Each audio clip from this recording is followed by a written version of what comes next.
ሰላም ጤና ይስጥልን። ይህ የውሎ ኢትዮጵያ የሐምሌ 6 ቀን 2018 ዓ.ም የምሽት አጫጭር የዜና ጥንቅር ነው። ከዜናው ጋር እኔ በረከት አብሳምሶን ነኝ።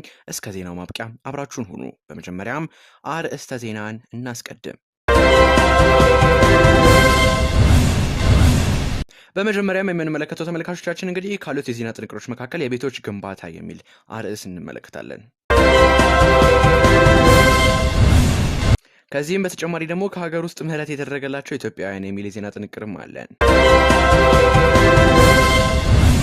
ከባህር ማዶ ዘገባዎቻችን ደግሞ የነዳጅ ዋጋ 4 በመቶ ጨምሯል። ስለዚህም የምንመለከት ይሆናል።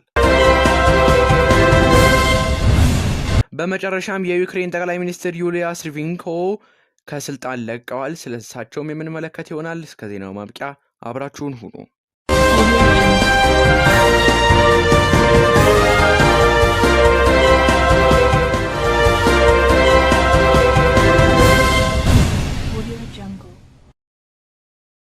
በመጀመሪያም ተመልካቾቻችን የአዲስ አበባ ከንቲባ አዳነች አቤቤ በመዲናው 2018 በጀት ዓመት 179,000 ቤቶች ግንባታ እየተፋጠነ እንደሚገኝ ተናግረዋል። ከንቲባውን ያሳወቁት ትላንት ለከተማው ምክር ቤት ባቀረቡት የሥራ አፈጻጸም ሪፖርት ላይም ነው። በተያያዘው በጀት ዓመትም የመኖሪያ ቤት እጥረቱን በዘላቂነት ለመቅረፍ በመንግስት በሪል ስቴት አልሚዎች፣ በግል ባለ ሀብቶች፣ በህብረት ስራ ማህበራትና በበጎ ፈቃደኝነት አማካኝነት በድምሩ 179,516 ቤቶች ግንባታ በከፍተኛ ፍጥነት እየተከናወነ እንደሚገኝም ከንቲባዋ ገልጸዋል። ከነዚህ መካከል በመንግስት በጀት እንዲገነቡ የታቀዱት የቤቶች ብዛት 50,305 ሲሆን በአሁኑ ወቅት አማካኝ የግንባታ አፈጻጸማቸው 40 በመቶ መድረሱንም ተናግረዋል። ከንቲባዋ በመዲናዋ ባለፉት 5 ዓመታት ውስጥ ብቻ 496,971 ቤቶች መገንባታቸውንም ገልጸዋል። የውጭ ጉዳይ ሚኒስቴር እስካሁን ድረስ በእስር ላይ የነበሩ በአጠቃላይ 11,971 ኢትዮጵያውያን በሳውዲ አረቢያ መንግስት ምህረት እንዲደረግላቸው አስታውቀዋል። ሚኒስትሩን ያስታወቀው በሳውዲ አረቢያ አስቸጋሪ ሁኔታ ውስጥ በሚገኙ ኢትዮጵያውያን ጉዳይ በተመለከተ ባወጣው መግለጫ ነው። ሚኒስትሩ በሳውዲ አረቢያ ምህረት የተደረገላቸው ኢትዮጵያውያን ወደ ሀገራቸው በተከታታይ በረራዎች እንደተመለሱም እንደሚገኙም ገልጿል። በአስቸጋሪ ሁኔታ ውስጥ ለሚገኙ የኢትዮጵያ ዜጎች ሰብአዊ ምህረት እንዲደረግላቸው ለመጠየቅ የቆንጽላ ድጋፍ እንደሚያገኙ ለማድረግና ተገቢው መፍትሄ እንዲደረግላቸው ከሚመለከታቸው የሳውዲ ባለስልጣናት ጋር ያለውን ውይይት አጠናክሮ መቀጠሉንም ሚኒስትሩ አስታውቋል። መረጃው ከውጭ ጉዳይ ሚኒስቴር የተገኘ ነው።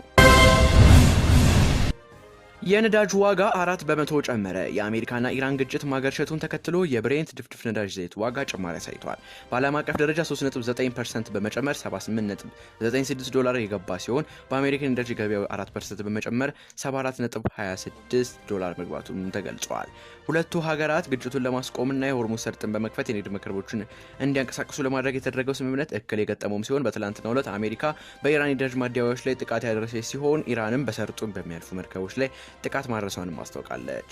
በተጨማሪም የኢራን አብዮታዊ ዘብ በጎረቤት ሀገራት ኩዌት፣ ባህሬንና ጆርዳን ላይ የአሜሪካን ወታደራዊ ስፍራ ኢላማ ያደረገ ጥቃትም ፈጽመዋል። ዘገባው የቢዝነስ ስታንዳርድ ነው። የዩክሬን ጠቅላይ ሚኒስትር ዩሊያ ስቪሪዴንኮ ስልጣን ለቀቁ። ስቪሪዴንኮ ኃላፊነት የለቀቁበት ምክንያት በግልጽ አላሳወቁም።